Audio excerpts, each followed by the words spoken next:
Okay, now what I would like to do is show you something extremely interesting. I think you are going to like this very much, and this would be very useful in our understanding of fluid mechanics. So, I want to show you the role of the velocity gradient in the curl of the velocity as well as the strain rate tensor that we have derived. Okay. So, let us start with gradient of V. So, if you recall, the gradient of V tensor was actually given as del Vx by del x, del Vx by del y, del Vx by del z. Then I had a term here del Vy by del x, del Vy by del y, del Vy by del z, and then the last row was del Vz by del x, del Vz by del y, del Vz by del z. And this is arising because the velocity field that I have in this three-dimensional space is changing with x, y and z. Okay. If it is a uniform flow, then you would see that this gradient of V becomes 0, and then of course, these elements would simply translate and not deform or rotate or do anything. So, that is a very bland kind of a flow, not very interesting. But if the gradient of V is non-zero, then I get a scenario like this. Now, this tensor, as I had explained you, can be split into two parts. So, gradient of V can be split into two parts, a symmetric part and a skew symmetric part. So, if you remember, we had done this in an earlier lecture. So, this is the symmetric part, which I simply take the transpose of this, add to it and then take the average of the two. And then there is another part which is the skew symmetric part.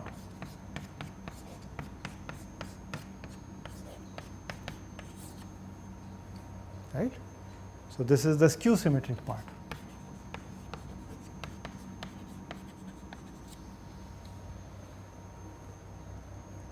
This is an identity. In fact, you can see that these two terms cancel out, and these two are the two halves which again get you the gradient of V. Okay, so, now I am going to write down this into a symmetric part and a skew symmetric part. So, this will be a little messy, so please forgive me for that, but I think it is rather educational, so I will still go ahead with it. So, therefore, let me make these two matrices here. So, this would be the symmetric part and this would be the skew symmetric part. All right, the symmetric part. So, of course, this guy stays as it is. So, I have del Vx by del x. So, the diagonals do not change.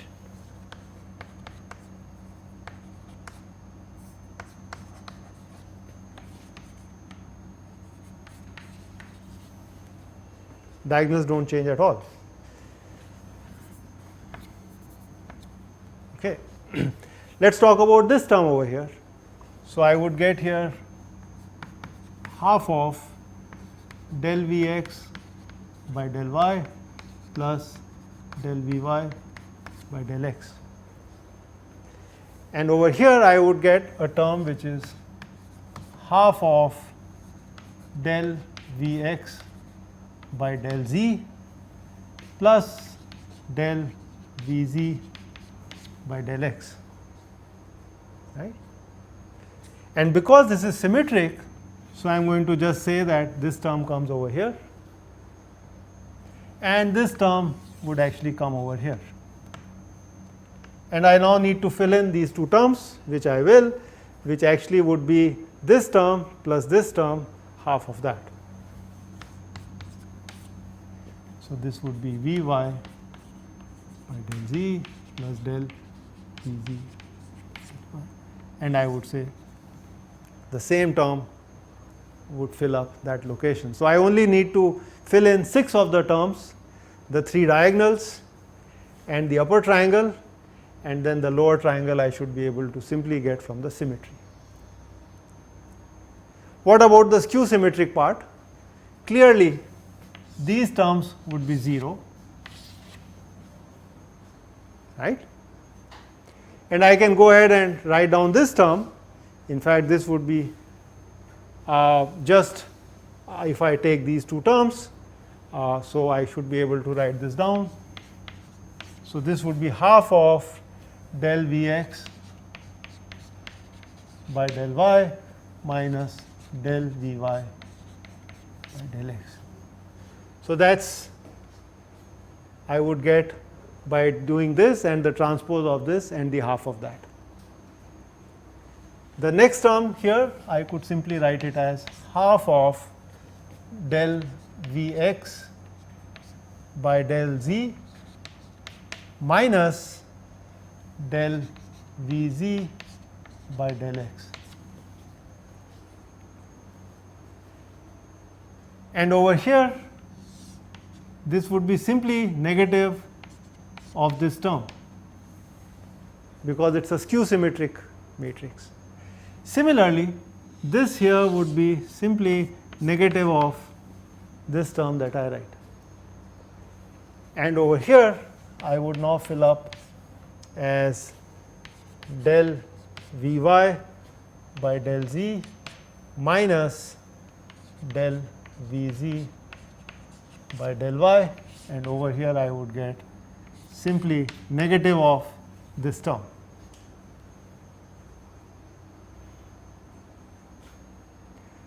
Okay, what do we get out of all this hard work? Well, if you look at this guy over here and my strain rate tensor, okay, you would see that they are actually identical. Okay. So, this actually corresponds to E of the strain rate tensor.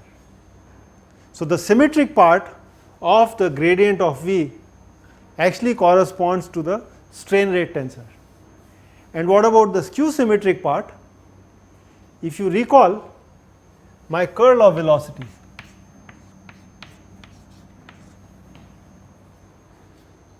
that was given as omega, and if you recall my rotation, that was half of omega. And let me recollect for you, you should have it in your notes, what are my omega x, omega y and omega z. We worked these out just a minute ago. So, my omega x is half of del Vy by del x minus del Vx by del y. This is half of del Vx by del z minus del Vz by del x, and this is half of this one is omega z, and I could now write omega x here. So, this is Vz by del y minus del Vy by del z.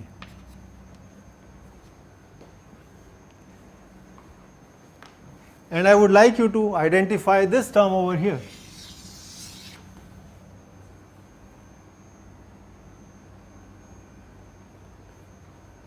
Do you see that the 2 terms? So, this is something like minus omega z, and this term over here Vx by z is something like omega y, and this term over here Vy by Vz is minus omega x. So, actually this matrix here I am able to write it as 0, 0, 0. This is minus omega z, omega y, this is minus omega x, and because it is skew symmetric, so this one is omega z, this one is minus omega y, and this is omega x. So let me summarize to you what this spectacular result shows us. If you give me a velocity field, I can compute the gradient of the velocity field. That means, how do, taking the three components Vx, Vy, Vz, how do the three derivatives in the x, y and z direction they change. And these can be written as sum of two quantities. One is the strain rate tensor and the other is the rotation. Remember, the rotation was of a fluid element rotating about its axis. So, omega z means it is rotating about the z axis in the xy plane, and likewise I could argue for omega y and omega x. So, this is what the fluid kinematics can tell us. We have not used any concept of a force till now. Simply working with the velocity field, I was trying to figure out what happens to this fluid element. So, what we have been able to see is the fluid element could go through a strain rate. The strain rate could be of two kinds. It is either extensional or rotational. The extensional is given by the diagonal, okay, these three terms. These off diagonal terms tell me the shear strain rate of the element, and the skew symmetric part is simply telling me about the rotation. So, this is an absolutely fascinating decomposition. I would now like to show you what a real fluid element would go through in a certain kind of flow. So, let me give you an example.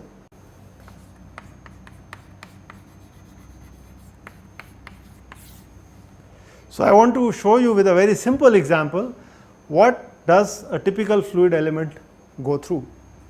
So, imagine that I had a velocity profile of something like a boundary layer. So, this is a solid surface,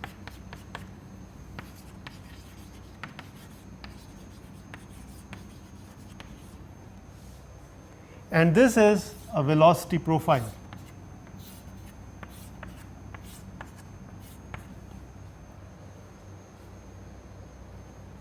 Let me call this as Vx.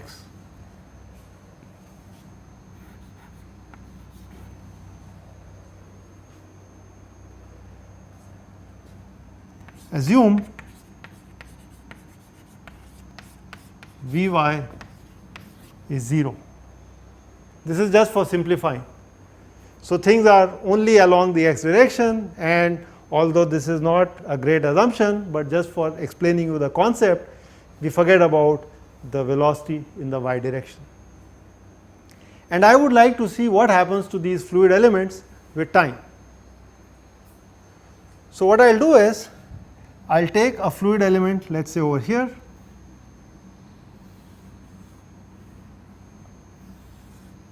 and I would take a fluid element, let us say somewhere over here. So, this is at t equal to 0.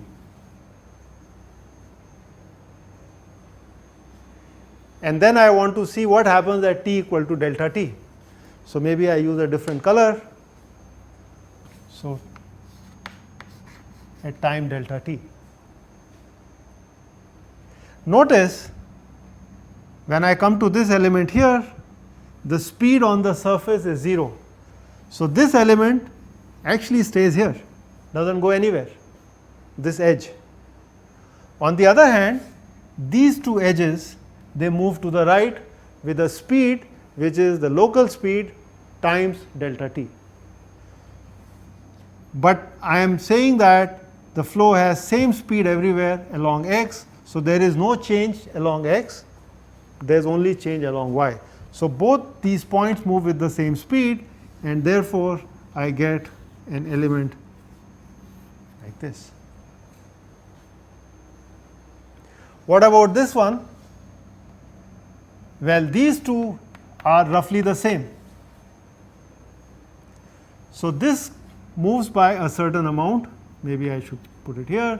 This moved by a little bit, not very different, and therefore I get a shape almost like this after time delta t. In fact, they are identical. So I have assumed that there is very little difference between the Vx at this point versus this point. They are virtually the same, very minor difference, but there is a very big difference at the lower part of the boundary layer. All right. Let us try to see what happens at 2 delta t, and this guy goes even further down.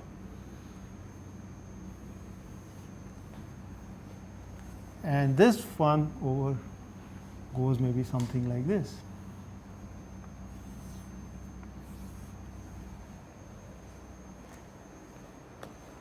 Three delta t,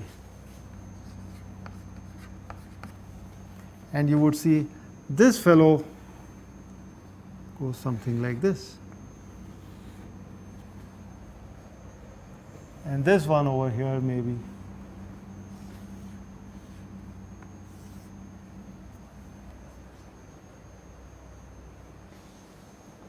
and the final picture I want to show you is maybe at 4 delta t, and there you would see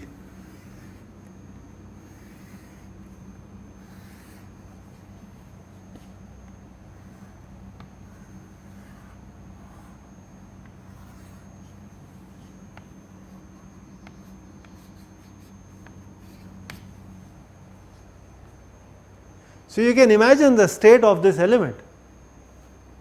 It started off with a very nice rectangle, and after a long time it deforms into a needle-like element. So I could ask myself that based on the analysis I have done so far, what exactly is this element going through? And you would notice that this particular element goes through a rotation, because it is rotating. Okay, this edge is fixed, but the vertical edge is tilting in the clockwise direction, so it is definitely going through rotation.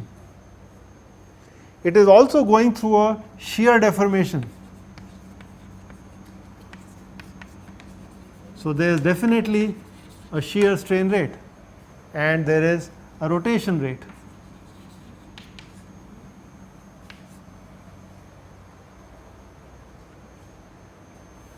Okay. Whereas here the flow is largely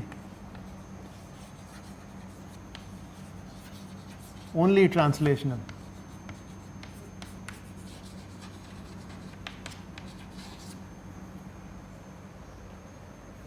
Because we are outside the gradients. Okay, here the gradients are small, here the gradients are small at the top, the gradients are large here. So you would get a rotation rate and a shear strain rate, but here the flow behaves as if it is almost like a uniform flow. Okay. So one thing that I wanted to draw your attention to is that when you get to a flow close to the wall in a viscous flow, then you are going to get even rotation. So even though the streamlines would look straight, horizontal, but this flow is going through enormous rotation, local rotation. So the concept of rotation in fluid mechanics has to be kept in the correct context, otherwise it may lead to some erroneous kind of understanding.